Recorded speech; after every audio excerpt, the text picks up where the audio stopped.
been a little while. The engine still sees tight as a brick. So to get this bad boy out, the good book of Simca recommends that I pop these whole axles and hubs off. Then the drive shaft should fall right out. So you're going to be with me as I pop off the bottom ball joint and or knuckle. And let's just see what happens. I have my camera assistant. There we go. I haven't tried this yet. I got the other one loose.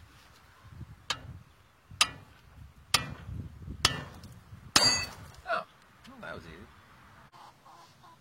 The other side fault me something fierce. So this one gonna fight me. Got my lead hammer here.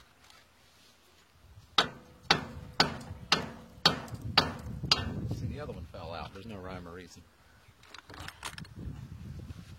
It's alright, this is all junk anyway.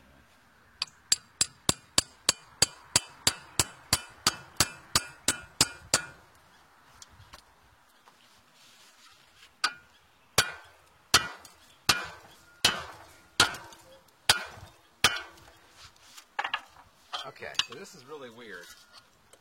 That the top ball joint is not bolted in. Well, it is. It's just a little sideways bolt. It's like a pin. Excuse me here.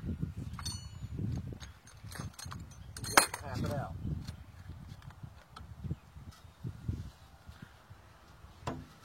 It's just a bolt. There you go. See? Just a bolt. Then if it's like the other side, I can just pull it down. Just that. Ta-da! And it fell apart. Ew. Just ew. I don't think that was supposed to come off like that. Oh, no, look at all those needle bearings. Ooh. It was like that Trabant all over again.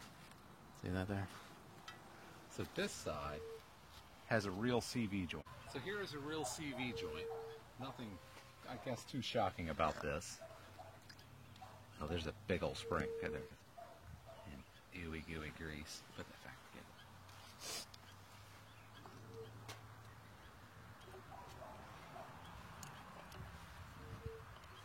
There you go. Something like that. Let's go over to the other side. Go.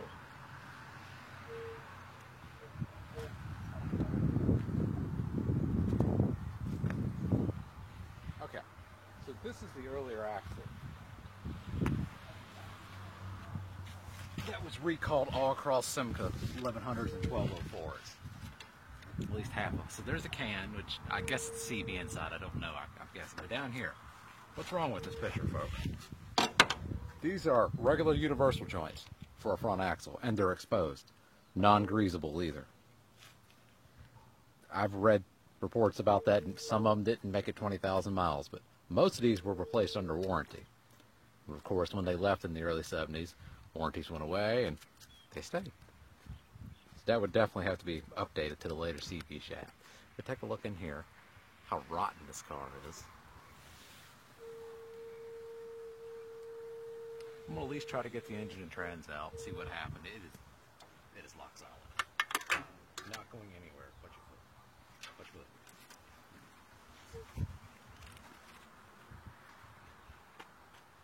A little closer. A little closer. Here.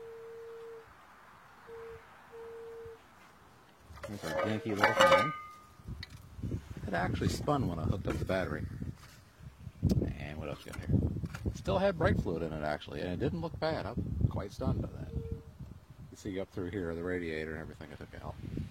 The car's not really missing anything, other than about 30 pounds of metal from the rust, maybe more. Right now, if you look at the window, we have cups up there. It's a temporary greenhouse right now, so hey, at least it's serving a purpose. It's amazing how rotten it is. I just like looking at it. It would have been a nice car when it was, new. Okay, here. Well, I suppose that'll do for now.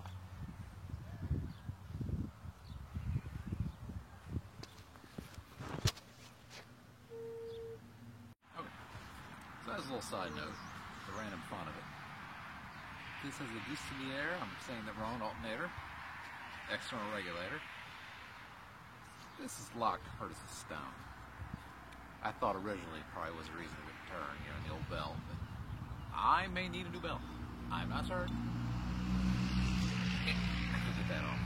But look how it rotted. So here. Definitely rusted, but more than savable in that end. Look how it rotted. It's gone. I could probably crunch it with a pair of pliers. Flat. That's amazing, isn't it? How that car sat there over 40 years. And even just that bolt was locked in the aluminum solid. I had to heat it up with a torch. It almost snapped off. It's not even threaded in there. It just sits in there. You can see this bracket. I had to do some smacking with the hammer. Kind of tweaked it a little, but that's not an issue. Believe me, the whole car is an issue. This is nothing. But there you go. No matter what, I'm not going to reuse that or even attempt to rebuild it. We'll find a modern Toyota or Nissan alternator when Nissan was good. So 30-year-old alternator. And we will replace it with something else. I can only imagine how hard that is to get here. And probably never charged that good to begin with. Deuce of the Air was pretty good though. Paris Rones are the one I despise. But that's a whole nother thing for another day about French cars. There you go. Random useless info. Go ahead. End it with a chicken. Leaves. But that's what in the bottom of that engine. So look at the little pan. Quite interesting, isn't it? The whole pan. How it's fenned. Good stamping so it doesn't flex. That goo. This weighs probably 2-3 times as much as it should with all that sludge, about a half-inch thick. So, in here, if you remember in the earlier videos, I had a horrible dent in the fender with the fender off. It's really not that bad. It turned back out. Again, that's no issue. The air cleaner with the vent that's stuck, you can move it sideways for winter or summer. Quite interesting. Kind of rare too. What else we got down here? Sludge. Fuel pump. Hard as a stone. Yeah, that one's not. It might be rebuildable. I don't think so. It's not going to happen anyway. Little dinky arm. See the rust here? Firewood? Look at all that. I'm in the car. Oh, it's bad. When I see that, that's what worries me most. And the very rare USA master cylinder. Very special dual circuit. And to your right, antifreeze expansion bottle, and kind of like a, it's almost like a woven texture. It's glass column. Quite interesting. See the grip.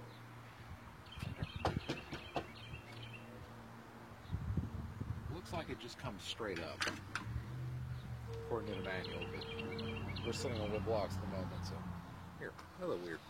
Where's that? I was talking about the other side. Ooh, that don't sound good. Anyway, that's a ball joint, which not special there, but it's riveted in. Quite large rivets too. Cadillac did that in the mid-80s. I'm sure everybody else has. But, and there's just a bolt that goes right across here. It's just a straight shaft going in. It made it really easy to take out, even as decrepit as this car is. I believe this shares a water pump with a Peugeot 205. There's something about it.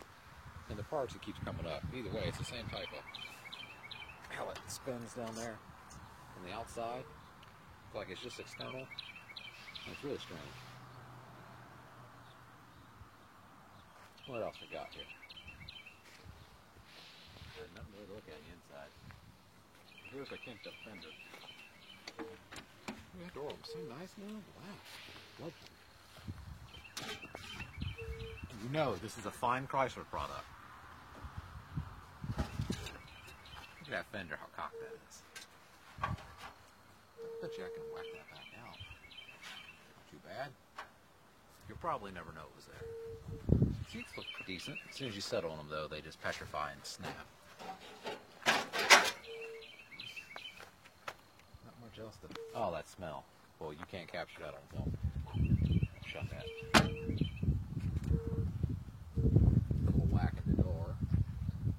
And all that rot at the door frame. It'd be funny to get it going. Alrighty.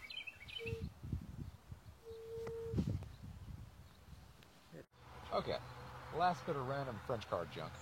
So you've seen a Trabant, you've seen a Simca. Here, is what's left of a Peugeot 403 from, I want to think, 65 or 6. That's about it. That and some fenders somewhere. And some doors. This is one of those cars I needed for the engine. With very, very hard to find engine here in the U.S. At least at the time. And last year I saw a car for $200, but I won't get into that. Anyway, I needed it for a 203. And so this is what's left of the old 403. It gets confusing. See, it all turns. This is a torque tube. This has bronze ring gears. It's not even really a ring gear. It's a worm drive. It takes castor oil. Very special oil, and if you put the wrong in, it eats the brass or just ruins it. And torque tube. You can see it has a center grease point. And here are, well, what's left of the front end. The engine would mount right here. So what's left in the engine mounts. And here are the shock boxes, which they still work. Need to get those off sometime. I'm sure somebody needs them. They just have bearings in there and little pistons that go sideways. Quite interesting. And vented brake drums, which they had decent brakes. This was a coil spring car in the rear.